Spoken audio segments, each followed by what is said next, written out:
Good morning, welcome to Black Hat 2015 Day 2. Just a couple of quick announcements before we start. If you can stop by the Business Hall in Shoreline A, there are sponsored sessions in Theatres A and B.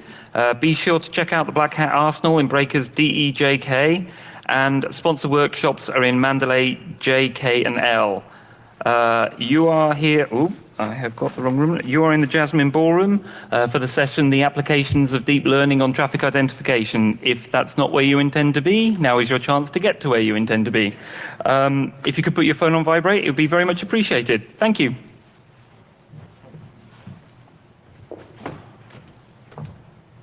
Thanks to Lee Bradison.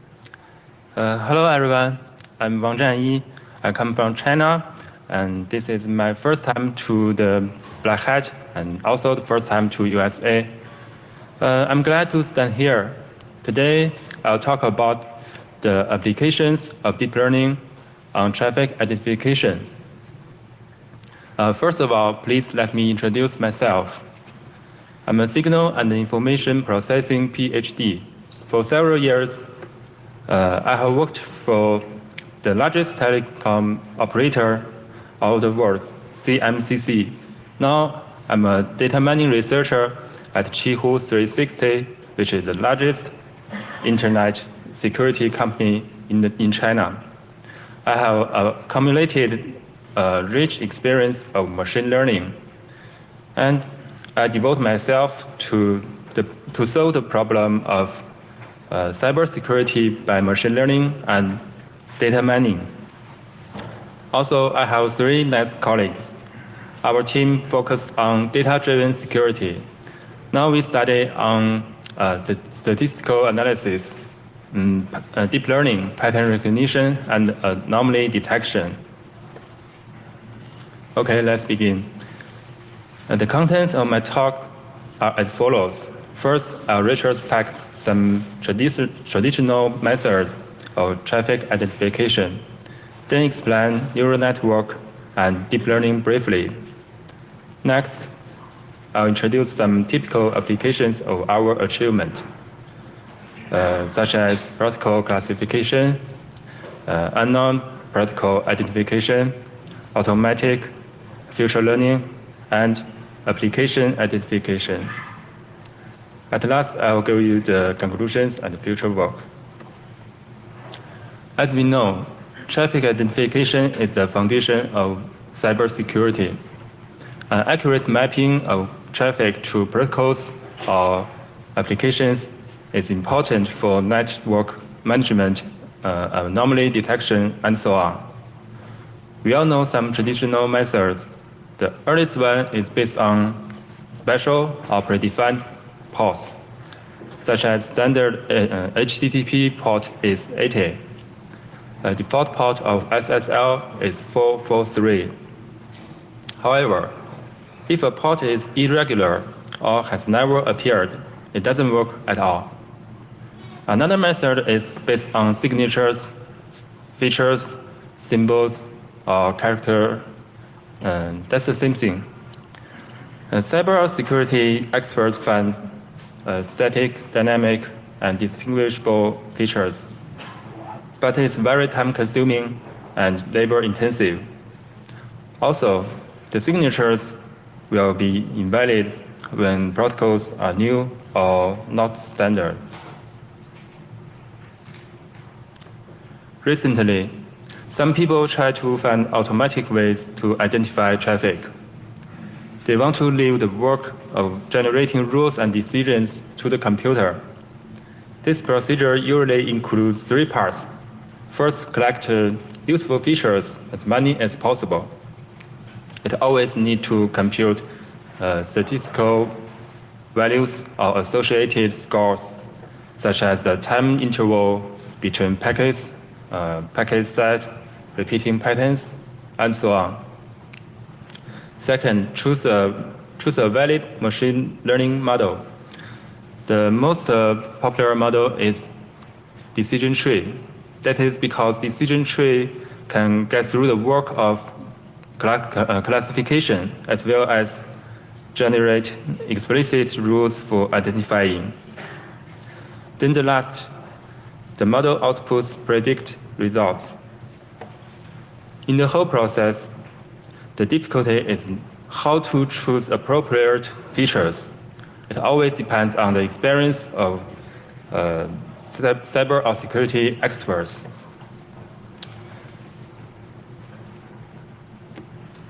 So we consider, is there any ways needed experts' experience? Can we learn features in some unsupervised ways?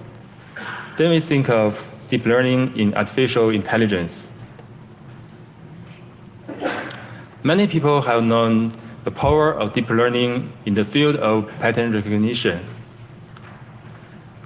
I'll take an example in image recognition. Features should be defined and extract by human. The feature extraction is very complicated. Now, once the researchers use deep learning technology, the features can be learned by machine very easy. For original feature pixel to deep layer feature, edge or borders, then to the eyes, nose, and last some faces are learned automatically. The voice features in speech and the semantic features in natural language processing are also successfully achieved by deep learning. It looks amazing, right? If we use it on traffic identification, so what? I will briefly introduce deep learning related to our work because it refers to many aspects and explain why it can be used in our topic. Okay. Neural networks are the basic of deep learning. It's a hierarchical structure. The basic unit is neuron. There are at least 3 parts in the structure. At the bottom is the input layer, which represents the input data. Hidden layers are in the middle. Output layer is the prediction. Each pair of neighboring layers is connected. We call the weight of connection parameter W. The so-called training is getting a set of optimal W. Neurons in the same layer are not connected. That's the characteristic of the neural network. Autoencoder is a specific type of neural network. It also has hierarchical structure. The difference is only one hidden layer.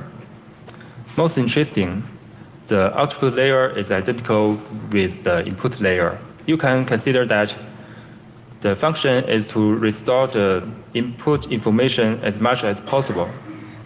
The hidden layer is compressed information that is feature. Now I show a visualized example. Here is a classic experiment. Please look at the picture on the left. This picture includes 100 small images. Each image is a 110 digit, 0 to 9. We can train them by autoencoder until reduced to a certain error cost. The results are shown as the red picture. They look like the edges of the number. Maybe you can't see what it really is, but it's the feature. That's the features for identifying digits. People didn't predefine which shape is useful. They are learned by the computer. If we stack several autoencoder model up, it will be stacked autoencoder. The hidden layer of the former autoencoder is taken as the input of the later one. The output layers of each autoencoder are wiped off after stacked autoencoder is generated. Stacked autoencoder is a neural network, essentially. But the training models are a little different, such as graded layer-wise training and fine-tuning. We won't spend time on mathematical derivation, just know the structure and the process. That's enough. Okay, we talk about enough background. Why we use it for traffic identification? There is the relationship. Back to the digit number example. An image is composed of pixels. That's a number 6, we can see that. We consider the gray image for convenience. The scale of the pixel value is from 0 to 255. Our payload in the right. Our payload of NetFlow is a sequence of hexadecimal numbers. After transformed to decimal strings, you'll find that the range is the same.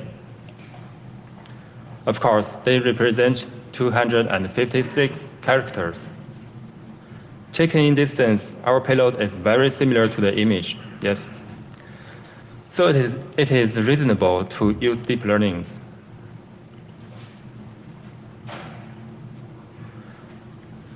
Okay, our implementation includes 2 stages. One is training stage, the other is identifying stage. We collect TCP flow data in our intranet and associate the data of the same flow from multi-packets. For training data, sampling is necessary because of the large volume. After transformation, we build a deep learning model. It can be deep neural network, stacked autoencoder, and so on. Finally, give a prediction of testing data by the model. I'll explain every step later on. At first, we use CPU clusters of several servers.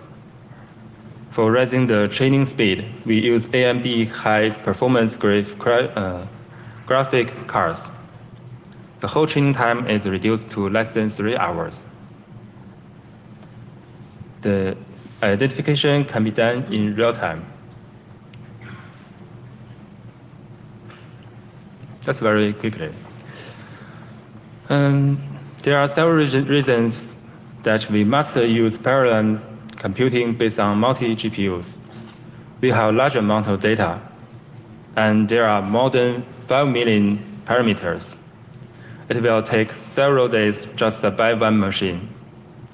As the sketch map shows, data are divided and put onto multi-machines at first. Each machine has several computing nodes. A parameter server is at the top for gathering and distributing parameters. The parameter is that I just typed the parameter W. Anyway, we solve the problem by multi-machines, GPUs, and the OpenCL framework. Okay, let's get into details of identification. We put the upload and download data alternately together. It transforms to a long sequence. Then we convert this long hexadecimal sequence to decimal vectors. Pieces of data are sent to the input layer. The model is trained by data with labels, and the test data is no labels. We can see the outputs are several floating numbers at the top, yes. What do they mean? And how can they predict? In general, you can suppose that the numbers are probabilities of protocol. If the number is 0 to 9, it's big enough, so it highly likely belongs to a certain protocol. There are 2 ways to predict. If logistic regression is concerned, we can take the maximum one as the prediction. Also, we can set a threshold such as 0.5. Also, you can set 0.9. That is very restricted. Take the results greater than the threshold as the labels. In this case, maybe more than one protocols are labeled to one payload. The other is softmax regression. Its advantage is that the sum of the values always equals 1. Usually, We choose the label which has maximum value as the prediction. Here are the evaluations for our results. Because HTTP is easy to identify in traditional way, so we don't take it into account. The table lists the precision on top 20 popular protocols. All of them are greater than 0 to 9. Please see the table. There are 4 protocols at the top: SMB, DCE, RPC, NetVoice, and TDS has a precision of 100%. If we don't care the ratio of every protocol, the overall precision exceeds 99%. In this metric, our method is as good as the weights of ports, signatures of machine learning on popular protocols. Besides non-protocol classification, our method can identify unknown protocols. In traditional ways, some records are labeled by unknown. It means that these records are not fit for predefined rules, so they can't be identified immediately. We randomly choose 10,000 from this category. Our method can still distinguish more than 60% of them. The number and the ratio of protocols that are picked out are in this table. That's another highlight of our achievement.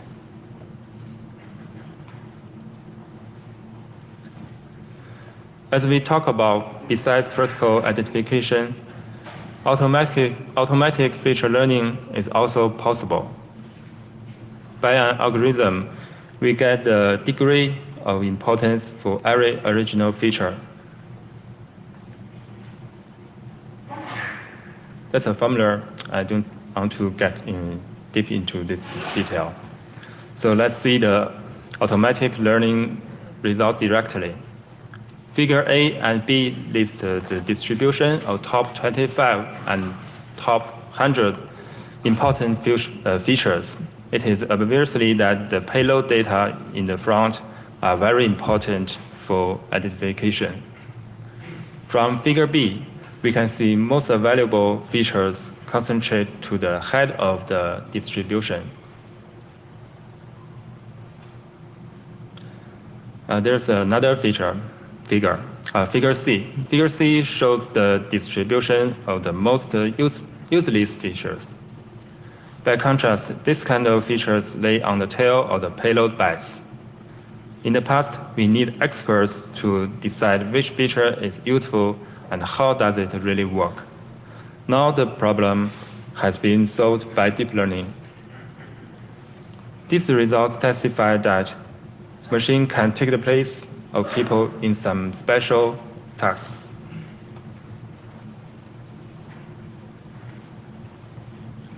Moreover, deep learning model also performs very well on identifying applications. We record the process names and the TCP flow data. We use this data as a training data and also train a deep learning model. The model can be static autoencoder or neural network or others. After many times of optimization, we can predict application accurately. There are more than 800 applications in our training data, and we identify unlabeled data. The performance is very significant. Please see the table. The table lists some common applications in my country and these precisions. Maybe there are some different ones from here, but some of them are popular everywhere, all in the world, such as Foxmail. Foxmail, the precision is 100%, and Xtrail iTunes, Outlook, IE, and so on. Maybe IE is a little low, but most of them are over 0.9. The overall precision is 96.3%.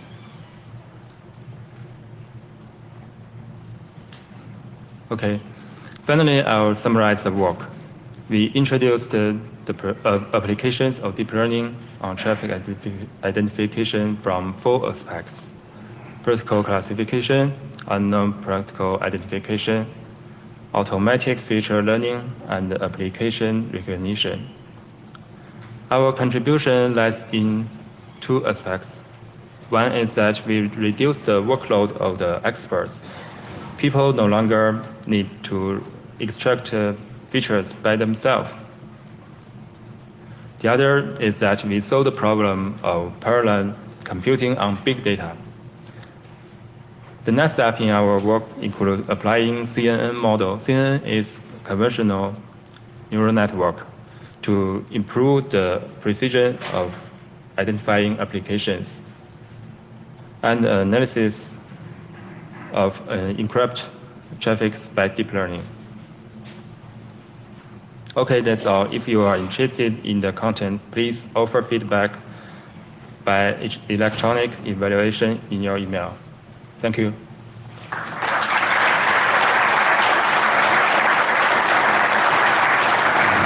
Any questions? How big was your sample size? The sample data?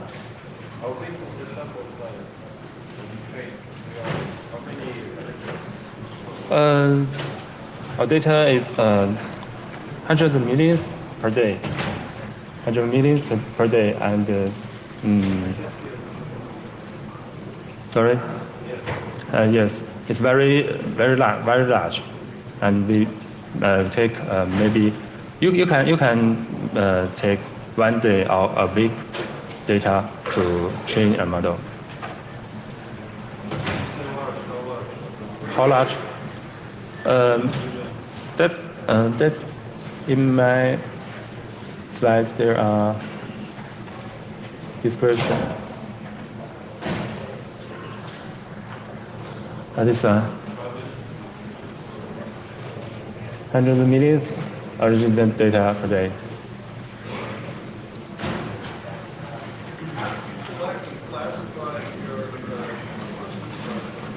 Classify what? How did you collect the data and classify the data? Okay. We collect in our internet. Our company have 7,000 employees, and we choose some volunteers to help us to get the data. How did you classify it? Classify what? How did you classify each sample that you collected so you can supervise learning? Unsupervised is in our method is the feature. Feature is unsupervised, and the classification, of course, that's supervised. Yes. Yes, we need labels of the protocol or application. Yes.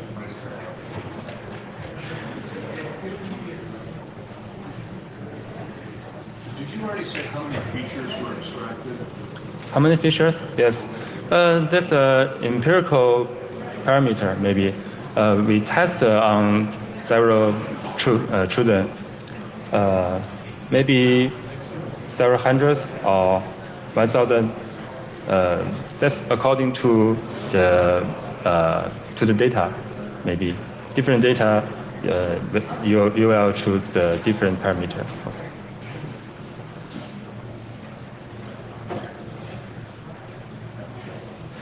How many layers?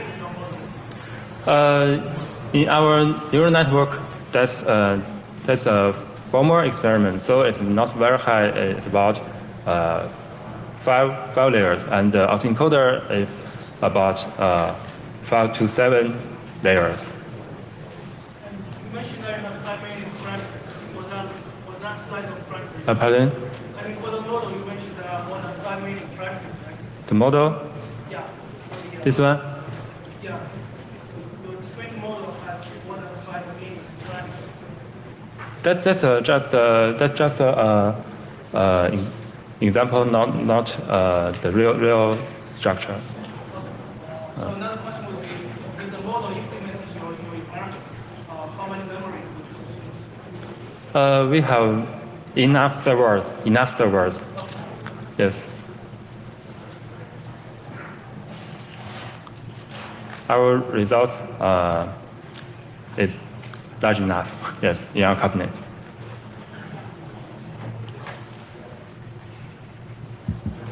Pardon me. Okay, that's all. Thank you. Thank you.